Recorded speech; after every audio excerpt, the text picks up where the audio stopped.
A blonde woman walked alone on the streets at night. She should have known better. Hadn't she heard there was a killer roaming the streets? She didn't seem scared either, just determined to get to her destination. I caught up to her. "Excuse me, ma'am, what are you doing out here at night?" I could tell she didn't trust me. She glanced down at my hands, which were both in my pockets.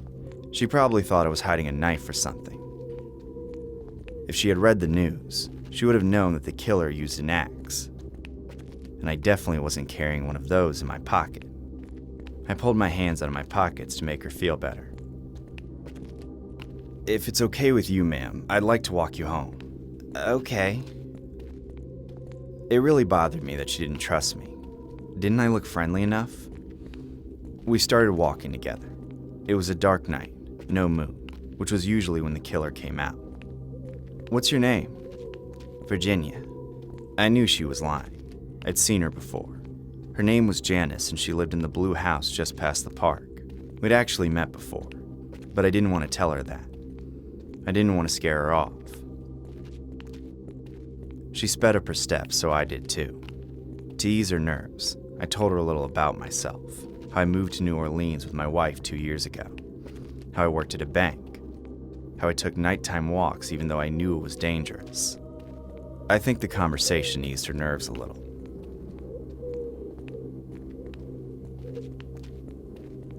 I asked her why she was out here all alone at night.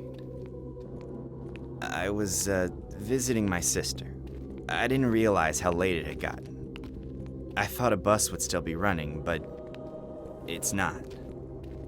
She was being honest with me now. I appreciated that. She shivered. I wanted to let her wear my trench coat, but I couldn't take it off. I noticed that her house was getting close. Just a few more minutes and she'd be there. I asked her what she knew about the Axeman who was terrorizing the city. He'd been all over the papers, but a lot of people had some pretty incorrect assumptions about him. That's what happens when you have a local figure that gets elevated into an urban legend. I shouldn't have brought it up, though. I could tell that my question unnerved her. She started walking faster. I did too. "He's just a psycho. I'm sure the police will catch him soon." I hope so. We finally reached her house. She hurried up the porch and started fumbling with her keys. She looked at me over her shoulder. Thanks, sir. I think I got it from here." She was seconds away from opening her door. This was my time to strike. I looked up and down the street to make sure that no one was nearby. Then I reached under my trench coat and pulled out the axe I had strapped to my chest. She heard me stepping closer, and her trembling fingers dropped her keys onto the porch. "It's you! Why are you? What do you want?" I brought down the axe, just one strike, and she immediately stopped talking. I wish I had an answer for her. I wish I knew what I wanted. I moved to New Orleans because Sarah, my wife, thought it would be the perfect place to practice my music. I was a saxophonist and I had dreams of making it big. Unfortunately, those dreams didn't pan out, and I took a job at a bank. I could barely provide for Sarah, but she always seemed happy. She was in love with the city. We went to clubs every weekend, enjoying our new marriage and forgetting about all our money troubles. Then, late one night, when we were walking home on an empty street, a mugger jumped out of an alley and demanded my wife's jewelry. Sarah took pride in her necklace. It wasn't worth much, but she'd gotten it from her grandmother. It was her prized possession. When she tried to fight him off, he pushed her against the wall. She fell so fast that my brain could barely register what happened. My wife hit her head hard and crumpled to the ground. The mugger could see that she was bleeding, but he still tore off her necklace and ran away. I tried to take her to the hospital, but it was too late. She died in my arms. I carried her body for blocks until I reached the police station. I demanded they track down her murderer. I gave them all the information I had, and I think they tried their best, but the killer was never brought to justice. When I got back home, I felt more rage than anyone could imagine. I wanted to punish her killer, and if I couldn't do that, I wanted to punish the city for robbing me of the one good thing in my life. That's when I picked up an axe and started killing. Each murder relieves some of my anger, but it's never enough. I can't stop until the whole city pays. Maybe one day the police will catch me. Maybe they'll do a better job than they did with my wife's killer. I doubt it, though. I don't want to do this. I really don't. Most days, I tell myself it's over. I put the axe back in my shed and try to forget. But then night comes, and I go back out. I wish someone would finally stop me. In 1918 and 1919, the city of New Orleans was gripped by fear as a ruthless killer known as the Axeman preyed on Italian-American grocers. Striking in the dead of night, he chiseled his way into homes and attacked the victims with their own axes. Despite the brutality, he rarely stole anything, fueling speculation about his true motives. In March 1919, he taunted the city with a letter, demanding jazz music be played to spare lives. After his final attack in October 1919, he vanished without a trace. His identity remains one of America's greatest unsolved mysteries. Even if you are watching this on TV, please subscribe and hit like. It only takes a second, but helps the channel a lot.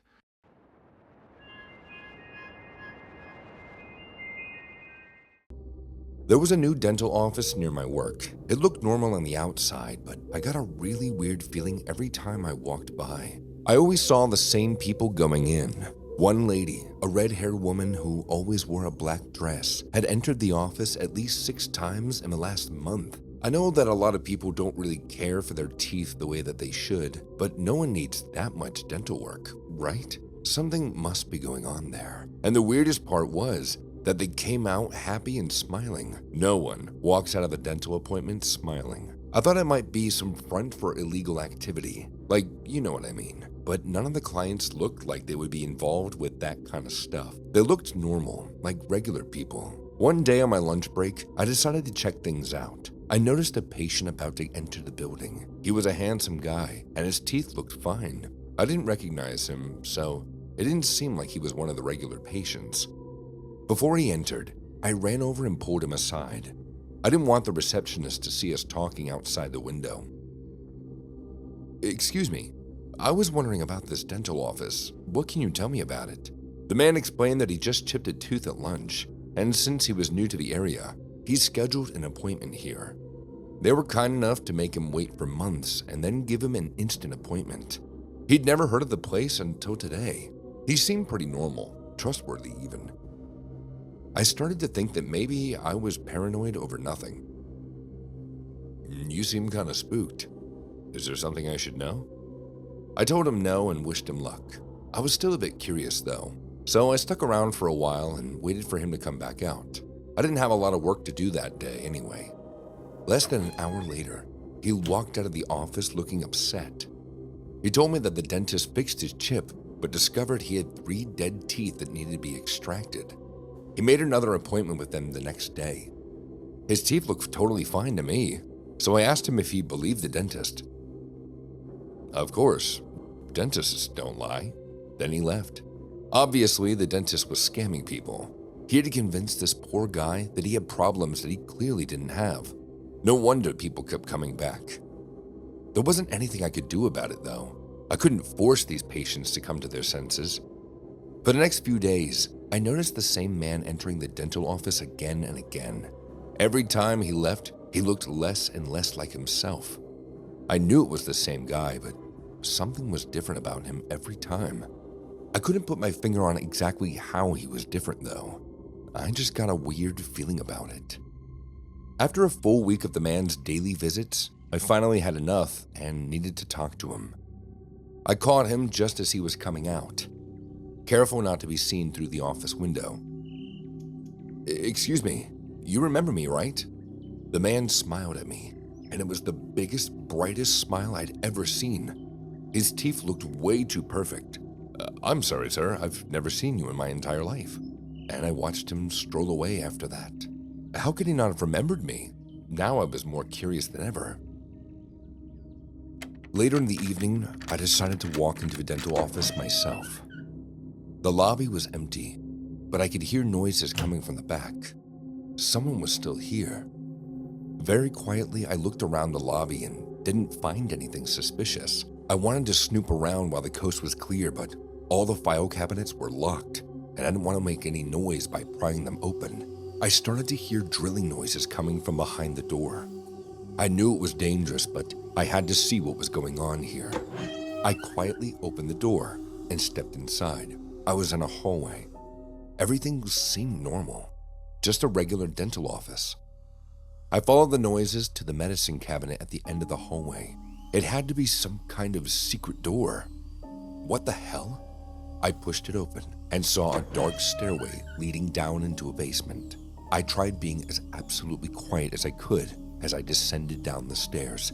Pretty soon, I reached a metal door with one of those circular portal windows. I peered inside and couldn't believe what I saw. It was a secret operating room lit up by fluorescent lights.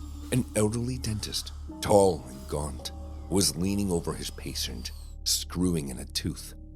Once the dentist was finished, the patient sat straight up, and it wasn't the same patient I met earlier. I'd literally seen him walking out of the building, but now there he was, sitting on an operating table.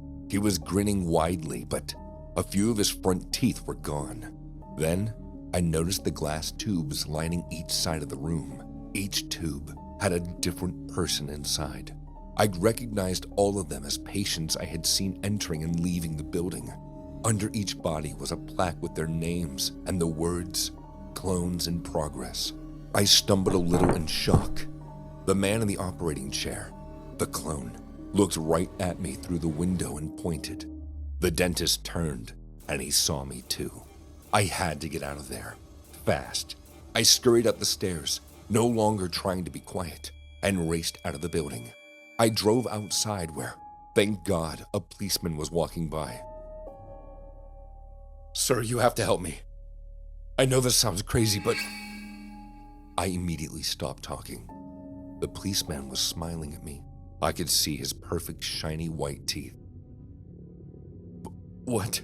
I sped away and didn't even stop to look back. A dentist was accused of allegedly defrauding dental patients over the past decade through illegal clinics. The experience of one Jason Tuzinski, a patient in 2021, was crucial. He noticed red flags when a dentist claimed 14 teeth needed treatment. Tuzinski shared that he was charged $7,000 for procedures that never happened and was frustrated by the inexperience of the staff. Detectives revealed that he was overcharged around $1,400, and he was one of 80 defrauded patients. Investigators found the Cruzes used Dr. Ivan Pentel's dental license without his ownership. Dr. Pelton admitted that Evelyn Cruz was the owner of the clinics. His bankruptcy filings showed significant debt and reportedly accepted $60,000 for using his name and license in Florida. The investigation has been ongoing for 3 years.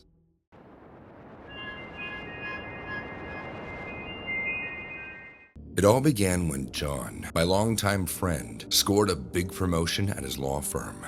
He wanted to celebrate in style, so he invited Trevor and me to dine at the most extravagant restaurant in town.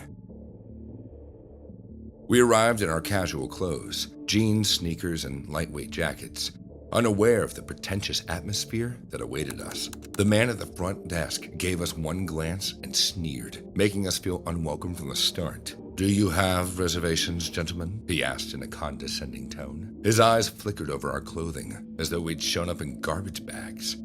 John forced a polite smile. "Yes, we do. John Edwards, party of 3. The man tapped his pen on the reservation book. "Right this way," he said, his voice remaining icy. We followed him into the dining room, which was draped in shimmering chandeliers and plush red carpets. The customers around us wore expensive suits and designer dresses. Trevor, feeling out of place, muttered under his breath, "You'd think they'd treat us with some common courtesy. We're paying customers." I tried to lighten the mood. "Hey, relax, Trev. Just enjoy the evening. John's treat, remember?" John ignored our chatter, though I could sense his annoyance growing by the minute. After a tense walk, we were seated at a table near the back of the restaurant, practically by the kitchen doors. The hostess handed us menus and then disappeared, without so much as a welcome. The evening's tension started to build. John tried ordering a bottle of champagne to mark his triumph. but the waiter kept rolling his eyes, acting as though our presence was a nuisance. We exchanged uncertain glances. Eventually, John signaled the waiter. "Hey, we've been waiting a long time. Can you bring the champagne, please?" The waiter huffed. "Yes, sir, just a moment." Yet 15 minutes passed before the bottle arrived. By then, John's temper was wearing thin. He poured the champagne himself, no sign of the usual flair or service we expected. Trevor leaned over, whispering, "They're treating us like we don't belong. I say we just leave, find somewhere else." But John was stubborn. "I got that promotion," he said. "I deserve to celebrate here. Let them look down on us. I'm not going anywhere." As the night wore on, the tension kept simmering. We tried to toast John's success, but the mood was sour. Each time we requested something, a refill, an extra napkin, our waiter took an eternity. Meanwhile, we watched other tables receive impeccable service. It was infuriating, and the champagne did little to ease the comfort. By the time we finished our main course, John's frustration had turned into open resentment. He waved the waiter over, demanding to speak with the manager. Moments later, a portly man in a tailored suit appeared, barely concealing his own hostility. "Is there a problem?" he asked. John shot back. "Yes, there is a problem. We've been treated like second-class citizens all night. I chose this place to celebrate, and we're receiving nothing but rude behavior." The manager shrugged. "We're a high-end establishment, sir. Our clientele expects a certain level of decorum and dress." I could feel my heart pounding. "So you're saying we don't fit the dress code, and that justifies terrible service?" I asked, my voice shaking in anger. "Perhaps you should have chosen a place more aligned with your style," the manager replied. He snapped his fingers at the waiter to clear our plates. That was the breaking point. John glared at us, and before I knew it, he ordered a round of top-shelf whiskey. We started downing shots one after another, fueling our resentment with liquid courage. "I'm not leaving until they regret this," John hissed through his clenched teeth. Trevor nodded, his eyes glazed. "I'm with you, man. Let's show them we're not pushovers." An hour later, we were thoroughly intoxicated. My memory turned hazy, but I recalled John leading us away from the table, stumbling towards the kitchen doors. No one tried to stop us until we reached the chef's domain. Stainless steel counters lined the room, and the staff turned in alarm at our sudden entrance. "Get out of here!" barked the head cook, brandishing a spatula. John staggered forward, an odd grin on his face. "Who do you think we are?" he snarled. And then, to my shock, he smacked the cook across the face with a swift slap. The kitchen staff erupted in protest, shouting for security. Trevor, caught in the chaos, pushed one of the sous chefs aside. I remember someone lunging at me, and I instinctively shoved them back. The clatter of pots and pans thundered around us. Through the corner of my eye, I saw the restaurant's large saltwater tank, home to their prized lobsters. John, emboldened by the whiskey, pointed at the biggest one. "That's the most expensive lobster here," he slurred. "Let's take it, on the house." Trevor cheered. "Hell yeah!" In an unbelievable moment of madness, John reached into the tank and hoisted the enormous creature into the air. Water splashed everywhere, and the staff screamed. "Put it back!" one shouted. We barreled out of the kitchen, the lobster still dripping in his arms, wreaking havoc in our wake. I swear if I had been in my right mind, I would have run, but the alcohol was in control. Adrenaline took over, and we dashed out of the restaurant, ignoring the frantic cries behind us. Once on the street, the cold night air slapped me awake, but not enough to quell my reckless excitement. "We did it!" Trevor cried, nearly doubling over in laughter. I was breathing heavily, trying to gather myself. "John, man, that's insane. We just assaulted the staff and stole a lobster." John shrugged, his face flushed. They deserved it for treating us like trash. Let's enjoy this lobster at my place. Boil it ourselves. The three of us climbed into Trevor's car, the stolen lobster still dripping in such a large plastic bag John had snatched on the way out. Looking back, I remember feeling a twist of guilt, but I was too far gone to fully acknowledge it. Our drunken triumph was short-lived. Early the next morning, my phone buzzed insistently. Trevor's panicked voice came through the line. Ugh, they have us on CCTV, man. The cops showed up at my door asking questions. Where's John? I managed. He's already in custody, Trevor said. They came for him first. We're in deep trouble. It didn't take long for the police to knock on my door. The sense of dread in my gut was overwhelming. I tried to keep calm, but I knew there was no denying the evidence. The restaurant had TV footage of everything, and the slap, the chaos, and the theft of the prized lobster. In 2018, an intoxicated Florida woman, Kimberly Gable, caused a scene at a Red Lobster in St. Petersburg, disturbing customers. When asked to leave, she grabbed a live lobster from the tank and fled the restaurant. Authorities responded to a 911 call and soon located Gable, who was heavily intoxicated, slurring her words and unaware of the lobster's location. She claimed she was too drunk to remember. Arrested for disorderly intoxication, she was later released on a $100 bond. Even if you are watching this on TV, please subscribe and hit like. It only takes a second, but helps the channel a lot.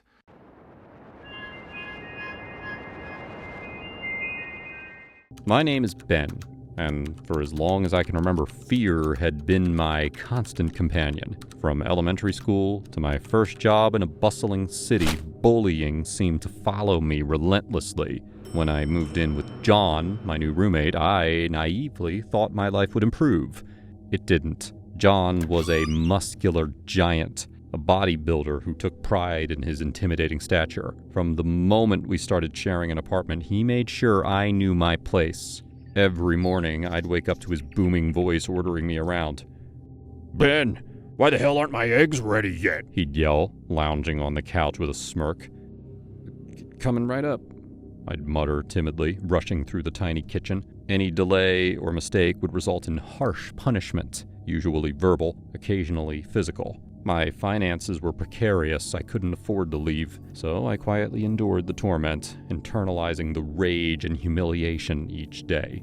One mundane afternoon, while cleaning the apartment under John's watchful glare, I discovered something intriguing in his bedside drawer: false teeth. My mind raced as I stared at them. John, with all his macho bravado, was hiding this embarrassing secret. A cunning smile spread across my face for the first time in months. That night, sleep evaded me as I concocted a plan. Subtle, yet effective. I decided to throw a surprise party, inviting John's closest friends without telling them. I knew they'd accept without suspicion. After all, John was charismatic among peers, even if he was brutal to me.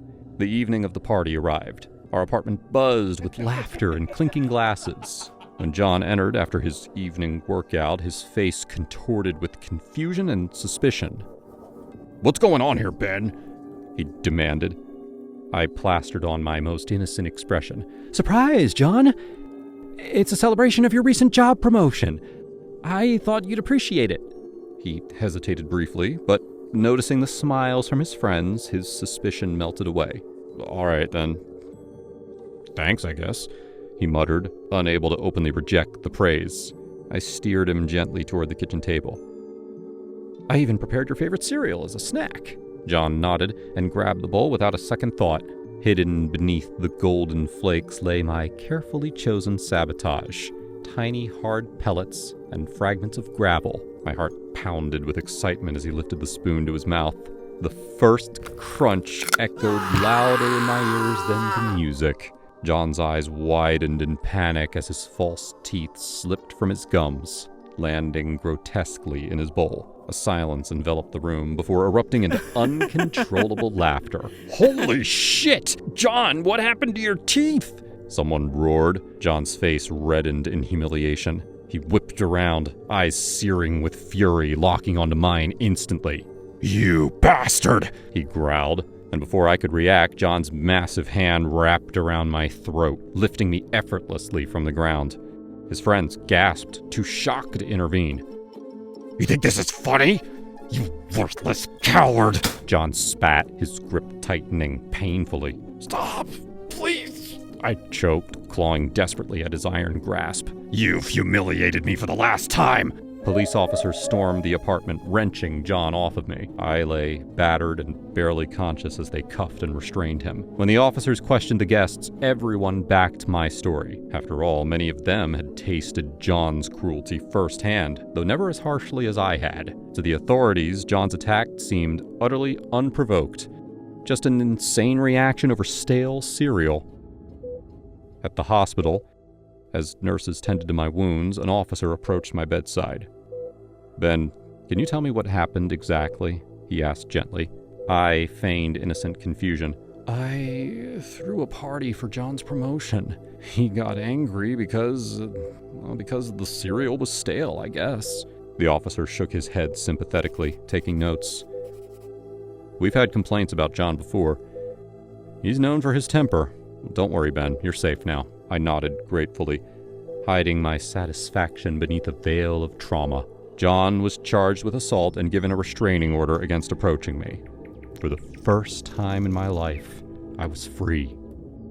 One night, months after the incident, my phone buzzed. An unknown number. "Hello?" I answered cautiously. A familiar voice, cold and sinister, replied. You think you've won, Ben. Enjoy it while it lasts. My heart froze. "John? How did you... I know everything. You tricked everyone but not me," he hissed. "Sooner or later, the truth comes out." The line disconnected abruptly, leaving me trembling in fear. Sleep became elusive. Paranoia, my new tormentor. Had someone betrayed me? Had John uncovered my deceit? In February of 2018, a domestic dispute in Moundville, Alabama took a bizarre turn when 52-year-old Dwayne Barry Smith assaulted his roommate over stale Cap'n Crunch cereal.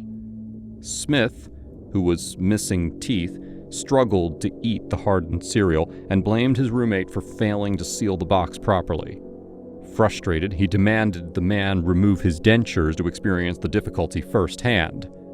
When the roommate refused, Smith allegedly struck him with an electrical cord, causing injuries to his face, hand, and arm. He was later arrested for domestic violence, though authorities did not confirm whether he remained in custody.